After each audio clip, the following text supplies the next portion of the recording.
بسم اللہ الرحمن الرحیم۔ السلام علیکم کلاس 9 کلاس آج کا جو ہمارا لیکچر ہے وہ حصہ دوم سے احادیث والے پورشن سے حدیث نمبر 12 ہم سٹارٹ کر رہے ہیں۔ حدیث نمبر 1 سے 11 تک کمپلیٹ ہو گئی ہیں اور آج جو ہے ہم حدیث نمبر 12 سٹارٹ کر رہے ہیں، ٹھیک ہے۔ بسم اللہ الرحمن الرحیم۔ اذا قلت لصاحبك يوم الجمعة انصت والامام يخطب فقد لغوت۔ جمعہ کے متعلق یعنی فرائیڈے سے ریلیٹ یہ حدیث مبارکہ ہے۔ اس کا ترجمہ ہے کہ جب تم نے جمعے کے دن اپنے ساتھی سے یہ کہا خاموش ہو جاؤ جبکہ امام خطبہ دے رہا ہو تو تم نے فضول بات کی، ٹھیک ہے۔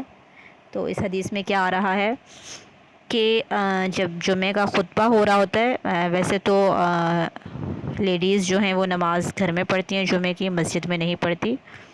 خاص کر کے اس حدیث میں جو تعلیم دی گئی ہے وہ مردوں کے لیے ہے، کیونکہ مرد جو ہیں وہ جمعے کے دن مسجد میں امام کے ساتھ نماز پڑھتے ہیں۔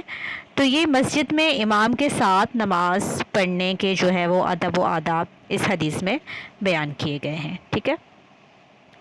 تو نبی پاک صلی اللہ علیہ وسلم نے کیا فرمایا کہ جب تم نے خطبے کے دوران صرف یہ بات بھی کہی ہو کہ خاموش ہو جاؤ اپنے ساتھی سے، تو تم نے فضول بات کی، یعنی تم کو یہ بات بھی نہیں کہنی ہے۔ تو علم کا پہلا درجہ جو ہے وہ ادب کا ہوتا ہے، ٹھیک ہے۔ ادب کے علم کی بات کو خاموشی اور توجہ سے سنا جائے، ٹھیک ہے۔ جب کوئی علم کی بات ہو رہی ہوتی ہے اور اللہ کی بات ہو رہی ہوتی ہے خاص کر کے، تو اس کو جو ہے وہ خاموشی اور بہت ہی زیادہ توجہ سے سننا چاہیے۔ واعظ و نصیحت سے فائدہ اٹھانے کے لیے بھی ضروری ہے کہ سب سے پہلے اسے توجہ سے سنا جائے، یعنی کوئی بھی بات جب تک آپ توجہ سے نہیں سنیں گے تو وہ آپ کو نہ ہی سمجھ میں آئے گی اور نہ ہی آپ پر اثر کرے گی۔ تو اگر کوئی بات دھیان سے نہ سنی ہی نہ جائے تو اسے سمجھنا کافی مشکل ہوگا، اور پھر اس پر عمل پھر آپ کیسے کر سکیں گے جب آپ نے اسے سنا ہی نہیں، آپ کو وہ سمجھ میں ہی نہیں آئی، تو عمل کرنے کا تو سوال ہی پیدا نہیں ہوتا نا۔ تو چنانچہ اس لیے تاکید فرمائی گئی کہ جمعے کا خطبہ جو کہ اسلامی تعلیمات کے بارے میں رہنمائی کا ذریعہ ہے، یعنی جمعے کے خطبے میں کیا ہوتا ہے اسلام کے بارے میں ہی آپ کو رہنمائی مل رہی ہوتی ہے، تعلیمات دی جا رہی ہوتی ہیں، تو اسے خاموشی اور بہت ہی زیادہ توجہ سے سننا چاہیے، ٹھیک ہے۔ تو اس حدیث میں ایک اور اشارہ بھی ہے کہ جمعے کے خطبے کے دوران یہ بھی روا نہیں کہ اس دوران اگر کوئی شخص بول رہا ہو تو اسے منع کیا جائے، کیونکہ اس سے بھی لوگوں کی توجہ دوسری طرف منتقل ہو سکتی ہے اور ان کے سننے کا عمل بھی متاثر ہو سکتا ہے، ٹھیک ہے۔ یعنی اگر کوئی بات کر رہا ہے آپ اس کو خاموش کروانے کے لیے بولیں گے تو پھر کیا ہوگا، ڈسٹربنس پیدا ہوگی، کچھ اور لوگ توجہ دیں گے آپ کی بات پہ، آپ کی بات کو سننے کی کوشش کریں گے، تو ان کی توجہ آپ کی طرف آئے گی، تو پھر اس سے بھی کیا ہوگا، ڈسٹربنس پیدا ہوگی، ٹھیک ہے۔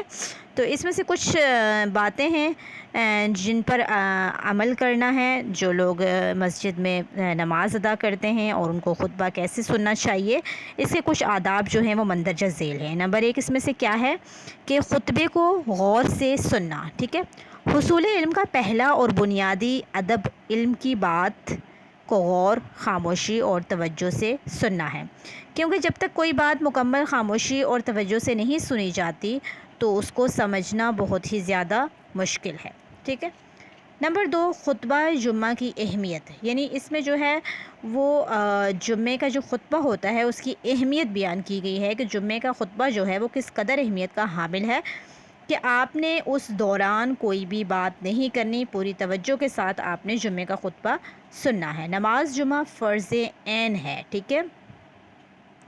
فرض عین کا مطلب یہ ہے کہ ہر کسی کو انڈیویجولی پڑھنی ہے، ٹھیک ہے، ہر ایک پہ فرض ہے، سب نے مسجد میں جا کے نماز جمعہ کو ادا کرنا ہے۔ پورے ہفتے میں ایک بار تمام بالغ مسلمانوں پر اس کی ادائیگی فرض ہے، ٹھیک ہے۔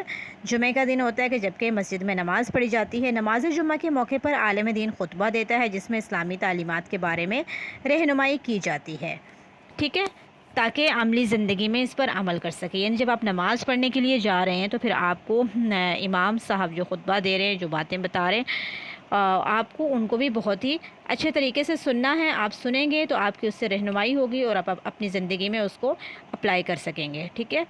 خطبہ جمعہ سننے کے آداب. ٹھیک ہے. یعنی اس حدیث مبارکہ میں بیسک چیز کیا بیان کی گئی ہے؟ خطبہ جمعہ سننے کے آداب بیان کیے گئے ہیں کہ خطبے کے آداب کیا ہیں. خطبے کے دوران آپ نے کوئی بات نہیں کرنی ہے. اگر کسی کو خاموش ہونے کے لیے بھی کہا جائے تو یہ بھی غلطی ہوگی. ٹھیک ہے. یعنی کوئی بات کر رہا ہے تو آپ نے اس کو خاموش کروانے کے لیے بھی بات نہیں کرنی، کیونکہ آپ اگر بولیں گے تو یہ آپ کی غلطی ہوگی، بولنا نہیں ہے. کیونکہ اس سے ایک دوسرے لوگوں کی توجہ بھی بڑھ جاتی ہے اور سب میں جو ہے وہ ڈسٹربنس ہوگی، لوگوں کی توجہ ہٹے گی، آپ کی وجہ سے ہٹے گی، تو ظاہر سی بات ہے اس سب کا گناہ بھی آپ پر آئے گا. تو آپ نے اس لیے اس دوران کوئی بھی بات نہیں کرنی. ٹھیک ہے. اب اس کے علاوہ بھی کچھ آداب یہاں پہ لکھے ہیں کہ جمعہ کے خطبہ کے کیا آداب ہیں. جب امام خطبہ دے رہا ہو تو نماز نہ پڑھی جائے، نمبر 1. ٹھیک ہے. جب وہ خطبہ دے رہا ہے تو ایسا نہیں ہے کہ آپ نے اپنی الگ نماز شروع کر دی، آپ کھڑے ہو کے نماز پڑھیں، نوافل پڑھیں. ایسا نہیں کرنا، بیٹھ کے خاموشی کے ساتھ خطبہ سننا ہے. ٹھیک ہے. کسی قسم کی گفتگو نہ کی جائے، بات نہیں کرنی ہے، نہ کسی کو سلام کہا جائے اور نہ ہی کسی کے سلام کا جواب دیا جائے. اگر لوگ آ رہے ہیں پیچھے سے آتے ہیں تو آ کے اپنی اپنی صفوں میں بیٹھ جائیں، نہ ہی وہ کسی کو سلام کریں اور نہ ہی کوئی سلام کا جواب دے. چھینک کا جواب بھی نہ دیا جائے. جیسے کہ چھینک آتی ہے تو کہتے ہیں الحمدللہ اور اس کا جواب ہوتا ہے یرحمک اللہ. اگر کوئی چھینک رہا ہے تو آپ نے اس کی چھینک کا جواب بھی نہیں دینا ہے. کھانا پینا، کھیلنا اور ادھر ادھر دیکھنا منع ہے. یہ چیزیں تو ویسے ہی منع ہے. کسی کو مسئلہ بتانا یا کوئی تسبیح پڑھنا منع ہے. ٹھیک ہے. یعنی کہ کسی کو مسئلہ بتانا، ظاہر سی بات ہے وہ تو یہ ہو جائے گا کہ آپ بات کر رہے ہیں، بات تو آپ نے بالکل بھی نہیں کرنی ہے اور کوئی تسبیح بھی نہیں پڑھنی ہے اس ٹائم. ٹھیک ہے. یعنی آپ تسبیح لے کے، ایسا نہیں ہے کہ خطبے کے دوران آپ اپنی تسبیح پڑھتے رہیں، آپ کو تسبیح بھی نہیں پڑھنی ہے. پورا فوکس آپ کا جو ہے وہ خطبے پر ہونا چاہیے. اگر خطبے میں نبی پاک صلی اللہ علیہ وسلم کا نام مبارک آئے تو خطبہ سننے والوں کے لیے دل میں درود پاک پڑھ لینا جائز ہے. یعنی اگر نبی پاک صلی اللہ علیہ وسلم کا نام آتا ہے تو آپ بے شک جو ہے وہ درود و سلام نبی پاک صلی اللہ علیہ وسلم پر بھیجیں. اس حدیث کا عملی زندگی سے تعلق، یعنی اس کا ہماری زندگی سے کیا تعلق ہے. اس حدیث میں نبی پاک صلی اللہ علیہ وسلم نے ہمیں نماز جمعہ کے آداب، بالخصوص جو خطبہ جمعہ کے آداب سکھائے ہیں. ٹھیک ہے. یعنی نبی پاک صلی اللہ علیہ وسلم کی اس حدیث سے ہمیں کیا سبق مل رہا ہے کہ ہمیں نماز جمعہ کے یعنی اور اس کے جمعہ کا جو خطبہ ہوتا ہے خاص کر کے اس کے آداب سکھائے گئے ہیں کہ تاکہ ہم صحیح طور پر خاموشی سے خطبے کو سنیں اور اس کے دوران عالم دین، خطیب یعنی جو خطبہ دینے والا ہے، جو امام ہے، جن اسلامی تعلیمات کی رہنمائی کرتا ہے، ان پر عمل پیرا ہونے کی کوشش کریں. یعنی خاموشی کے ساتھ ہم اس خطبے کو سنیں، اس کو سمجھنے کی کوشش کریں اور اپنی عملی زندگی میں اس کو اپلائی کرنے کی بھی کوشش کریں. ٹھیک ہے. تو یہ ہماری حدیث نمبر 12 تھی. انشاءاللہ پھر ہم نیکسٹ ٹائم جو ہے وہ حدیث نمبر 13 سٹارٹ کریں گے. اوکے. اللہ حافظ. جزاک اللہ.